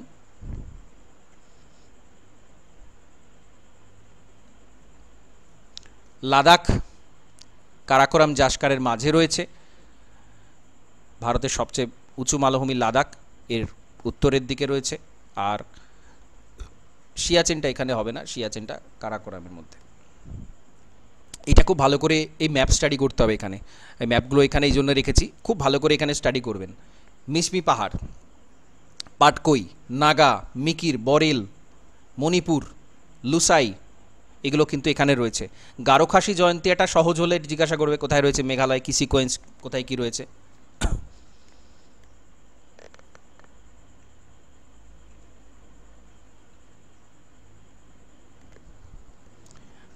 আর পূর্ব দিকে এই যে অংশটা, পুরো এখানে ভুটানের এই যে অংশ, চোমলহরি, এই যে ভুটানের এই অংশটা চোমলহরি, কুলাকাংড়ি, কুলাকাংড়িটা হচ্ছে ভুটান হিমালয়ের সবচেয়ে উঁচু অংশ। তারপরে এখানে এই অংশগুলো রয়েছে। তো উত্তর পূর্বের যে পার্বত্য অঞ্চল, এখানে মিশমি পর্বতের দাফাবুম হচ্ছে সর্বোচ্চ শৃঙ্গ। এটা হচ্ছে পূর্বাচল যেটা আমরা বলি। এখানে নামচা বারোয়া হচ্ছে হিমালয়ের এই অংশটা। এছাড়া এই পূর্ব দিকের যত এই যে যতগুলো পাহাড় টুকরো টুকরো টুকরো টুকরো যে পর্বত, এটা কিন্তু হিমালয়ের এক্সটেনশন। তো আমরা উত্তর পূর্বে পাহাড়ি অঞ্চল বলি এটাকে। তো সেই অংশের সর্বোচ্চ শৃঙ্গ হচ্ছে 4571 মিটার।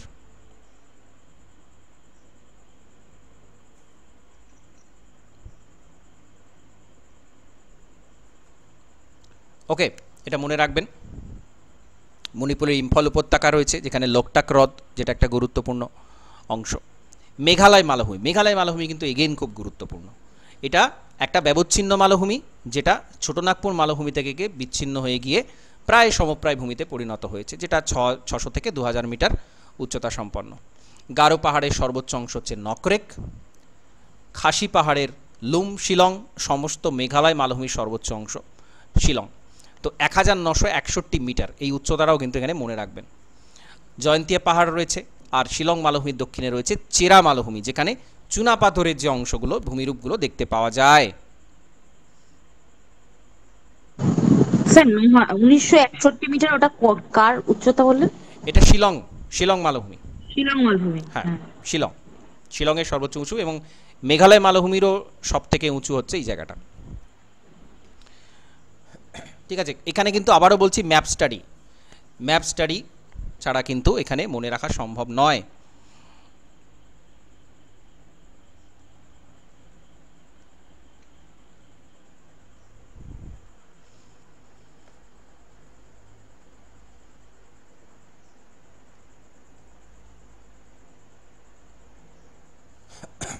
এইখানটা কিন্তু আবার খুব ভালো করে পড়বেন। আমি এখানে ম্যাপটাও দিয়েছি এই জন্য, আর চার্টও দিয়েছি কোথায় কোন গিরিপথ রয়েছে, কোন জায়গাতে সেটা রয়েছে, কোন দুটো জায়গার মধ্যে সংযোগ তৈরি করে দিচ্ছে, সেটা কিন্তু বারবার পড়বেন। এখান থেকে একটা প্রশ্ন আশা করতে পারেন। উত্তর ভারত শুধু নয়, দক্ষিণ ভারতের গুলো, ঠিক আছে, যে খারদুংলা, জজিলা, বানিহাল, ঠিক আছে, বুর্জিলা, শিবকিলা, প্রত্যেকটা এখানে গুরুত্বপূর্ণ। এখানে পুরো রাজ্য ধরে ম্যাপটা দেওয়া রয়েছে, রাজ্য ধরে দেওয়া রয়েছে।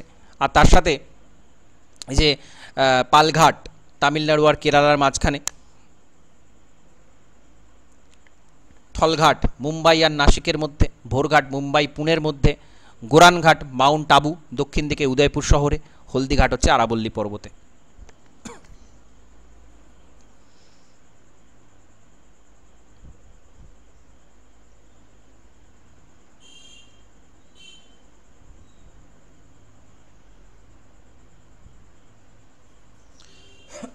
ওকে স্যার, হ্যাঁ বলুন। স্যার পূর্বাচল এই অঞ্চলটা, পূর্বাচল মেঘালয় মালভূমি, এইটা কোন জায়গাটার ভাগ একবার একটু বলে দিন না। এটা হচ্ছে হিমালয়ের একটা এক্সটেনশন, ঠিক আছে। এখানে কিন্তু এই যে পর্বতটা যখন হিমালয়ে তৈরি হলো, যেটা আমি সিনট্যাক্সিয়াল বেন্ডের কথা বলছিলাম, হিমালয়ের যে বাঁকটা তৈরি হলো, এরকম যে বাঁকটা তৈরি হলো, এই যে অংশটা, আমরা হিমালয়ের মূল অংশটা এখান থেকে এতটা ধরছি, কিন্তু তারপরে আমরা এই যে অংশটা যেটা এই দিকে রয়েছে, এটা আমরা উত্তর পূর্বে পাহাড়ি অঞ্চল বলি। এই পুরো এলাকাটাকে আমরা উত্তর পূর্বে পাহাড়ি অঞ্চল বলি, হিমালয় পর্বত্য অঞ্চলটা বাদ দিয়ে। অর্থাৎ এখানে এই যে মাঝখানে আমাদের ব্রহ্মপুত্র সমভূমি রয়েছে, ব্রহ্মপুত্র সমভূমির নিচের দিকে যেগুলো আছে সেগুলো সব হচ্ছে আমরা উত্তর পূর্বে পাহাড়ি অঞ্চলের মধ্যে ধরি। বোঝা গেল? আচ্ছা, আর এটা হচ্ছে উচ্চভূমি অঞ্চল। হ্যাঁ অবশ্যই উচ্চভূমি, যেমন মেঘালয়টা ছোটনাগপুর মালভূমিরই একটা অংশ, ব্যবচ্ছিন্ন মালভূমির একটা খুব ভালো উদাহরণ। মাঝখানে আমাদের বেঙ্গল বেসিন রয়েছে,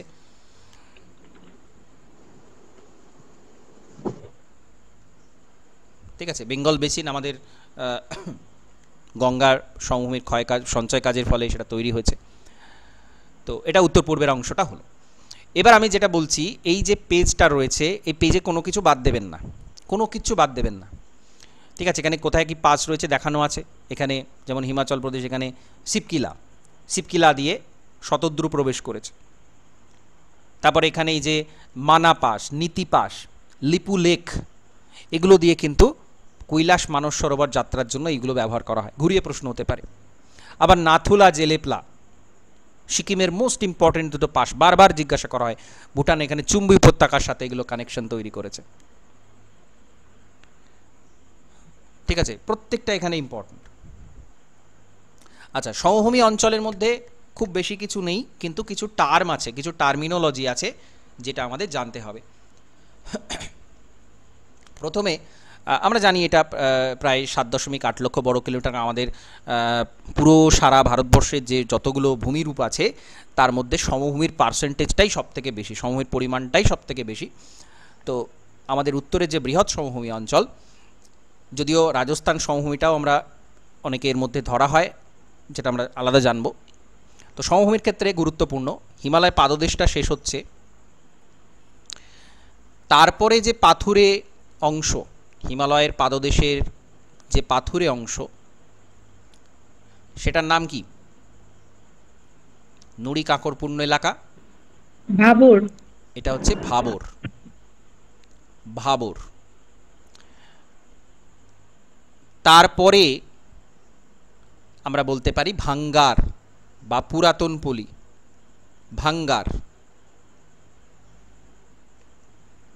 ভাঙ্গার, তারপরে খাদার, নবীনপল্লী, খাদার, এবং এখানে আমরা একটা নদী দেখাতে পারি, নদীর পাশেই অংশগুলো। যদিও ভাবর অংশেও নদী আছে, এখানে নদীগুলো অদৃশ্য হয়ে যায়, নিচে দিয়ে প্রবাহিত হয়, কারণ উপরে শুধুমাত্র নুড়ি বালি কাঁকর থাকে। তো এটা আমরা বেসিক এভাবে দেখাতে পারি যে এর পরপর বিন্যাসটা এরকম। এবার আমাদের এখানে এই ডেফিনেশনগুলো, টার্মগুলো মনে রাখতে হবে। তরাই, তরাই হচ্ছে ভাবরের দক্ষিণ দিকে 15 থেকে 30 কিলোমিটার প্রশস্ত জলাময় অংশ। প্রচুর পরিমাণে বৃষ্টির কারণে হিমালয়ের পাদদেশ অঞ্চলে এই তরাই অঞ্চলটা কিন্তু তৈরি হয়েছে। এবং যে নদীগুলো ভাবর অঞ্চলে অদৃশ্য হয়ে গিয়েছিল, ভাবরটা কাকরপূর্ণ অংশ নিচে দিয়ে প্রবাহিত হচ্ছিল, সেইটা তরাই অঞ্চলে কিন্তু পুনরাবির্ভাব ঘটে, আবার চলে আসে। এবং প্রচুর স্যাঁতস্যাঁতে এলাকা, যথেষ্ট বৃষ্টি হয়, এই জায়গাটা বনভূমি দেখতে পাওয়া যায় তরাই অঞ্চলে। ভাঙ্গারটা বললাম এইমাত্র, প্রাচীন পলি এবং নবীন পলি জানেন এটা আপনারা। রেহ বা কলার, লবণতাযুক্ত পতিত জমি, সেটাকে রেহ বা কলার বলা হয় উত্তরপ্রদেশ এবং হরিয়ানাতে। একটু বেশি লবণতা যুক্ত পতিত জমি, রেহ বা কলার। ভূর, বায়ুবাহিত বালির সঞ্চয়ের ফলে যে বালিয়াড়ি তৈরি হয়, সমভূমির যে বালিয়াড়ি, তাকে বলা হয় ভূর। গঙ্গা যমুনা দোয়াব অঞ্চলে এটা প্রচুর দেখতে পাওয়া যায়। এটা সম্ভবত 2016-তে এসেছিল, ভূর কাকে বলে। তো বুঝতে পারছেন এই যে টার্মিনোলজিগুলো আছে, এগুলো কিন্তু মোস্ট ইম্পর্টেন্ট। তো এবার বৃহৎ সমভূমি এই 4টে অংশ ভাগ করা হয়। এখানে পাঞ্জাব সমভূমি, পাঞ্জাব হরিয়ানা সমভূমি, গাঙ্গেয় সমভূমি, ব্রহ্মপুত্র সমভূমি এখানে, এবং এখানে রাজস্থান সমভূমি। তারপরে আমরা এখানে পূর্ব ভারতের এবং মধ্য ভারতের উচ্চভূমিতে চলে আসব। এই ম্যাপটা এখানে খুব ভালো করে স্টাডি করবেন। আরাবল্লী পর্বত, আরাবল্লী পর্বতের পূর্ব দিকে মালব মালভূমি, বুন্দেলখণ্ড, রেওয়া, বাগেলখণ্ড, ছোটনাগপুর। এছাড়া এখানে উৎকল আছে এই জায়গাটাতে। এটা কিন্তু মোস্ট ইম্পর্ট্যান্ট একটা ক্লাসিফিকেশান, এটা খুব ভালো করে পড়বেন। এবং আরাবল্লী পর্বত থেকে শুরু হচ্ছে আরাবল্লী, প্রাচীনতম পর্বত। একসময় আরাবল্লী কিন্তু ভঙ্গিল পর্বত ছিল, এটা প্রশ্ন হয়। একসময় এটা ভঙ্গিল পর্বত ছিল। সর্বোচ্চ অংশ গুরু শিখর 1722 মিটার, মাউন্ট আবুতে রয়েছে। বিন্ধ্য, বিন্ধ্য একটা স্তূপ পর্বত। পূর্ব অংশ কাইমুর পাহাড়। ছোটনাগপুর মালভূমি, ছোটনাগপুর মালভূমি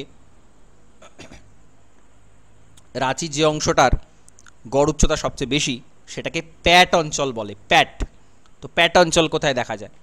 সেটা হচ্ছে ছোটনাগপুর মালভূমিতে, রাঁচি অংশে। হোড্রু জলপ্রপাত, দশম জলপ্রপাত এখানে রয়েছে। মালব মালভূমি, বুন্দেলখণ্ড, আরাবল্লী, বিন্ধ্য এর মাঝখানে রয়েছে মালব মালভূমি।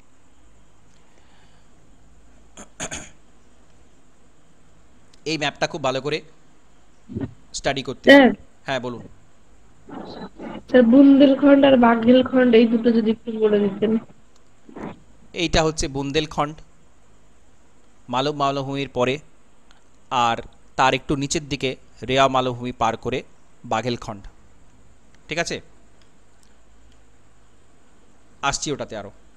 তার আগে এই ম্যাপটার কথা বলি। এই ম্যাপটা আপনারা খুব ভালো করে দেখবেন। আমি যে পিডিএফটা দেবো, এই পিডিএফটা একটু জুম করে নিয়ে পারলে এই ম্যাপটা ড্র করে নেবেন। খুব ইম্পর্ট্যান্ট এটা। পরপর রেঞ্জগুলো আছে, এবং এই যে বিন্ধ্য পর্বতের পরে এই যে কাইমুর, ডান দিকে যেটা বলছিলাম যে কাইমুর রেঞ্জ, সেটা কিন্তু বিন্ধ্যর ডান দিকে রয়েছে। আর একটু পরে মিলন পাহাড়, আর একটু দূরে রাজমহল, সাতপুরা, সাতপুরার পরে এদিকে রামগড়, নিচে অজন্তা, বালাঘাট, হরিশ্চন্দ্র, আরও দক্ষিণে এখানে আন্নামালাই, কার্ডামাম সবচেয়ে দক্ষিণতম পর্বত, নীলগিরি, সেভরয়। এই যে পাহাড়গুলো রয়েছে, এইগুলো থেকে কিন্তু প্রশ্ন হয়। গড়জাট, এই যে উড়িষ্যার অঞ্চলে গড়জাট। উত্তর পূর্বেরটা আমরা অলরেডি দেখেছি। তো বাকি এইখানে দক্ষিণের এই যে অংশটা, এটা এখানে খুব ভালো করে স্টাডি করবেন। তো বুন্দেলখণ্ড যে অংশটা, যেটা আমরা দেখলাম ম্যাপে, এখানে এই যে পান্না হীরার যে খনি, সেটা এখানে রয়েছে। চম্বল উত্তর পশ্চিম দিকে রয়েছে পূর্বে, আর বাঘেলখণ্ড হচ্ছে ছোটনাগপুর মালভূমির পশ্চিম দিকে রয়েছে, সোন অববাহিকার দক্ষিণ দিকে, যেটা আমরা ম্যাপে দেখলাম একটু আগে। দাক্ষিণাত্যের মালভূমি, দাক্ষিণাত্য যেটা আমরা লেট ক্রিটেশাসে বললাম যে লাভা বেরিয়ে আসার ফলে তৈরি হয়েছিল। পশ্চিম দিকে পশ্চিমঘাট, পূর্ব দিকে পূর্বঘাট রয়েছে, দক্ষিণে নীলগিরি, তার মধ্যেকার অংশ সেটা হচ্ছে দাক্ষিণাত্যের মালভূমি। দাক্ষিণাত্যের মালভূমির হচ্ছে তিনটা অংশ। দাক্ষিণাত্যের মালভূমি একদিকে হচ্ছে মহারাষ্ট্র মালভূমি, একদিকে কর্ণাটক মালভূমি, আর একদিকে তেলেঙ্গানা।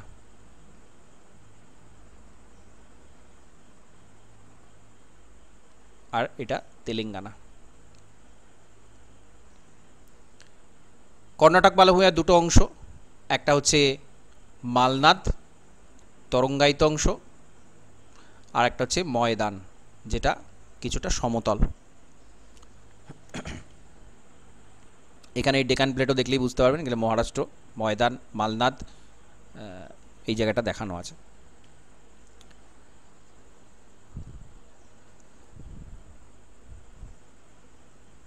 তো ক্রিটেশাস যেটা আমরা আলোচনা করেছি সেখানে এগুলো বলা রয়েছে। পশ্চিমঘাট পর্বত 1600 কিলোমিটার দীর্ঘ, টানা বিস্তৃত, একদম টানা লম্বা বিস্তৃত। তো এটাও কিন্তু একটা স্তূপ পর্বত, তির্যকচ্যুত স্তূপ পর্বত। থলঘাট, ভোরঘাট, পালঘাট এইসব গ্যাপ মাঝখানে মাঝখানে রয়েছে। পূর্বঘাট হচ্ছে বিচ্ছিন্ন পর্বত কয়েকটা সমষ্টি। জিন্দাগাড়া সবচেয়ে উঁচু অংশ। নীলগিরি দোদাবেতা সর্বোচ্চ অংশ। শোলা ফরেস্ট, শোলা বাস্তুতন্ত্র নীলগিরিতে দেখতে পাওয়া যায়। নীলাকুরুঞ্জি ফুল দেখতে পাওয়া যায় এখানে। ডেকান ট্র্যাপ নিয়ে বলা আছে, যেটা আমি একটু আগে বলছিলাম ডিটেলে, যে কর্ণাটক মালভূমি, তেলেঙ্গানা মালভূমি এই ডিভিশনগুলো করা আছে। ফিশার অগ্নুৎপাতের ফলে এগুলো তৈরি হয়, ইত্যাদি ইত্যাদি। মেঘালয় মালভূমি, এই যে শিলং সর্বোচ্চ শৃঙ্গ 1961 মিটার, এগুলো অলরেডি আমরা আলোচনা করেছি, ডিটেলে আর যাচ্ছি না। এখানে চুনা পাথরের গুহা এগুলো দেখতে পাওয়া যায়। মরুভূমির এই যে ডিভিশনটা, এটা খুব গুরুত্বপূর্ণ। বাগার, রোহি, ক্ষুদ্র মরু, হামাদা, মরুস্থলী, এই যে পরপর ডিভিশনগুলো, এটাও যদি পারেন ডায়াগ্রাম ছবি এঁকে নিলে ভালো হয়। আরাবল্লী, বাগার, রোহি, হামাদা, মরুস্থলী, এই ডিভিশনগুলো এখানে রয়েছে। তো রোহি হচ্ছে মোটামুটি কিছুটা উর্বর, এখানে এই লুনি এবং কিছু নদীর এখানে পলি রয়েছে। হামাদা আপনারা জানেন এটা পাথুরে অঞ্চল, পাথরযুক্ত অঞ্চল হামাদা। মরুস্থলী হচ্ছে ডেডল্যান্ড, মরুস্থলীর মানেই হচ্ছে ডেডল্যান্ড, সব থেকে ডেঞ্জারাস যে মরু সেটা হচ্ছে মরুস্থলী। আর এখানে ধ্রিয়ান আর প্লায়া দুটো টার্মিনোলজি। ধ্রিয়ান হচ্ছে চলমান বালিয়াড়ি, প্লায়া হচ্ছে মরু অঞ্চলে লবণাক্ত হ্রদ। উপকূলের সমভূমির ডিভিশনগুলো খুব গুরুত্বপূর্ণ। এখানে উড়িষ্যাতে উৎকল সমভূমি, অন্ধ্র উপকূল, করমণ্ডল উপকূল, এদিকে গোয়া, মহারাষ্ট্রতে কোঙ্কন, কর্ণাটক উপকূল এবং কেরালাতে মালাবার উপকূল, আর এদিকে গুজরাটের উপকূল। তো গুজরাটে কচ্ছ কথার অর্থ হচ্ছে জলময় দেশ, যেটা অবনত ভূমি, লবণ তৈরি হয় প্রচুর পরিমাণে। কচ্ছ উপদ্বীপ আর কাথিয়াবাড় উপদ্বীপ, এই দুটো অংশ রয়েছে গুজরাটে। কাথিয়াবাড়ের মধ্যে গিরনার, এখানে কিন্তু গিরনার পাহাড় রয়েছে, যেটা ওই ম্যাপটা দেখাচ্ছিলাম, ওই ম্যাপে দেখে নেবেন। গিরনার পাহাড়, গোরখনাথ সিংহ, এবং এখানে গির অরণ্য রয়েছে যে ন্যাশনাল পার্ক, সেটাও কিন্তু এখানে রয়েছে, এশিয়াটিক লায়ন পাওয়া যায়। কোঙ্কন উপকূল আপ টু গোয়া পর্যন্ত, এটা সবচেয়ে ভগ্ন উপকূল, সেই কারণে প্রচুর এখানে বন্দর তৈরি হওয়ার সুযোগ রয়েছে, ন্যাচারাল হারবার যেটা। কর্ণাটক উপকূল সবচেয়ে সংকীর্ণ, যত উপকূল আছে পশ্চিম দিকে সবচেয়ে সংকীর্ণ। গোরসাপ্পা জলপ্রপাতের মধ্যে রয়েছে। আর হচ্ছে মালাবার উপকূল, মালাবার উপকূলে ব্যাকওয়াটার দেখা যায়, যেটাকে কয়াল বলা হয়। ভেমনাদ কয়াল সবথেকে দীর্ঘতম, যেটা প্রায় 97 কিলোমিটার বা 96.5 কিলোমিটার লম্বা। আর এই যে মোনাজাইট বালির কথা বলছিলাম, সে মোনাজাইট বালি সেটা এই মালাবার উপকূলে কেরালাতে পাওয়া যায়। পূর্ব উপকূলের সমভূমির ক্ষেত্রে করমণ্ডল উপকূল, অন্ধ্র উপকূল, উৎকল উপকূল। করমণ্ডলটা আমরা জানি তামিলনাড়ুতে। থাঞ্জাভুর জেলা রয়েছে, বছরে দুবার বৃষ্টিপাতযুক্ত অঞ্চল রয়েছে এখানে, দক্ষিণ ভারতের শস্য ভাণ্ডার বলা হয়। অন্ধ্র উপকূল, পুলিকট হ্রদ সেখান থেকে উড়িষ্যা পর্যন্ত। গোদাবরী কৃষ্ণার যে দ্বীপ অঞ্চল সেটা কিন্তু এই অন্ধ্র উপকূলে পড়েছে। আর গোদাবরী নদী এসে মিশেছে, কৃষ্ণা এসে মিশেছে এখানে, তার মধ্যে কিন্তু কোলেরু হ্রদ রয়েছে, কোলেরু। আর কৃষ্ণা গোদাবরী বেসিনে কিন্তু যথেষ্ট পরিমাণে খনিজ তেলের ভাণ্ডার লক্ষ্য করা যায়। উড়িষ্যা উপকূল, উৎকল, মহানদী, বৈতরণী, এই সমস্ত দ্বীপ অঞ্চল এখানে রয়েছে। চিল্কা, চিল্কাটাও কিন্তু উৎকল বা উড়িষ্যা উপকূলে রয়েছে। এই জায়গা থেকে আবারও একটা প্রশ্ন আসে সাধারণত, দ্বীপ, ভারতের দ্বীপ অঞ্চল, এবং এখানে আমরা আন্দামান নিকোবর দ্বীপ অঞ্চলটা দেখতে পাচ্ছি। আন্দামানের 4টে মূল অংশ, একটা হচ্ছে উত্তর আন্দামান, মধ্য আন্দামান, দক্ষিণ আন্দামান আর লিটল বা ছোট আন্দামান। দক্ষিণ আন্দামান এবং লিটল আন্দামানের মধ্যে রয়েছে যে অংশ, জলভাগটা, তাকে বলা হয় ডানকান প্যাসেজ, ডানকান প্যাসেজ। আর নিকোবর গ্রুপ অফ আইল্যান্ডে শুরু হচ্ছে এখানে কার নিকোবর থেকে। লিটল আন্দামান আর কার নিকোবরের মধ্যে রয়েছে 10 ডিগ্রি চ্যানেল, এই জলভাগটা 10 ডিগ্রি চ্যানেল, বা আন্দামান এবং নিকোবরের মধ্যে রয়েছে 10 ডিগ্রি চ্যানেল। কার নিকোবরটা দিয়ে শুরু হচ্ছে, এখানে গ্রেট নিকোবর দিয়ে শেষ হচ্ছে। গ্রেট নিকোবর হচ্ছে নিকোবরের সবচেয়ে বড় দ্বীপ, এখানে ইন্দিরা পয়েন্ট যেটা সেটা এখানেই রয়েছে, ভারতের সবচেয়ে দক্ষিণতম বিন্দু। আর কার নিকোবর আর ছোট নিকোবরের মধ্যে রয়েছে সোমব্রেরো চ্যানেল, সোমব্রেরো চ্যানেল, এটা মনে রাখবেন।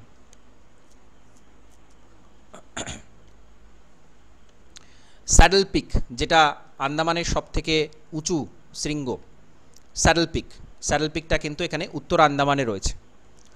দক্ষিণ আন্দামানে পোর্ট ব্লেয়ার, আন্দামান নিকোবরের যে রাজধানী পোর্ট ব্লেয়ার, সেটা কিন্তু রয়েছে দক্ষিণ আন্দামানে।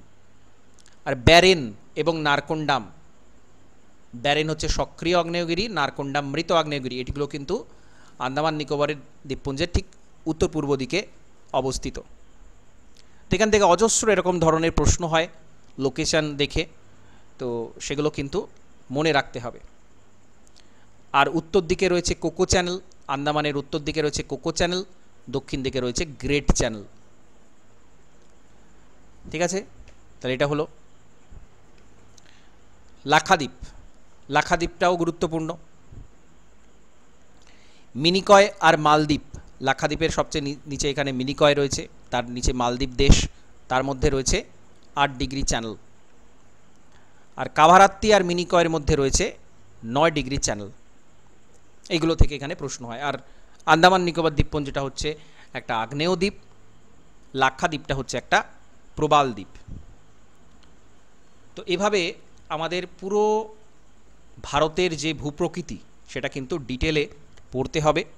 অসম্ভব গুরুত্বপূর্ণ একটা অধ্যায়, এবং এখান থেকে তো প্রশ্ন থাকবেই, বুঝতেই পাচ্ছেন। অজস্র জায়গা আছে প্রশ্ন হওয়ার, এবং আমি যেগুলো বলে দিলাম, হাইলাইট করে দিলাম যে এখান থেকে প্রশ্ন হওয়ার সম্ভাবনা প্রবল, সেগুলো কিন্তু প্রচুর পরিমাণে পড়তে হবে, রিভিশন করতে হবে।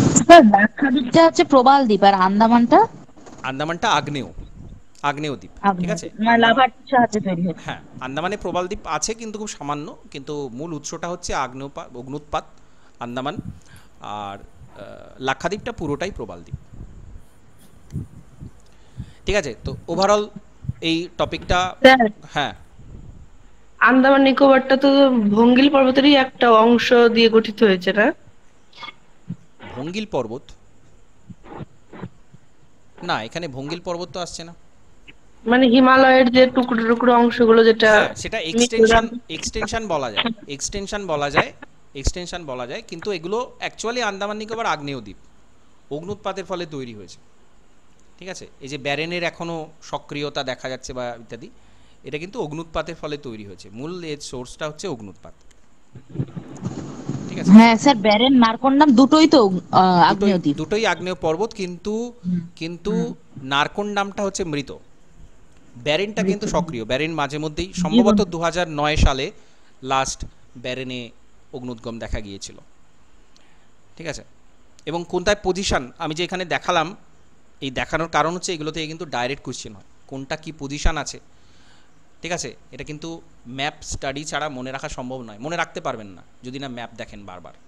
তো তো এখানে আমি সেই জন্য খুব ডিটেল ম্যাপগুলোই এখানে রেখেছি, প্রত্যেকটা এখানে ডিটেল ম্যাপ আছে, ঠিক আছে। এখানে যে উপকূলের যে ম্যাপটা আছে এটাও খুব ডিটেল ম্যাপ আছে, পুরো এই অংশটার যতগুলো ম্যাপ আছে প্রত্যেকটা মোস্ট ইম্পর্ট্যান্ট।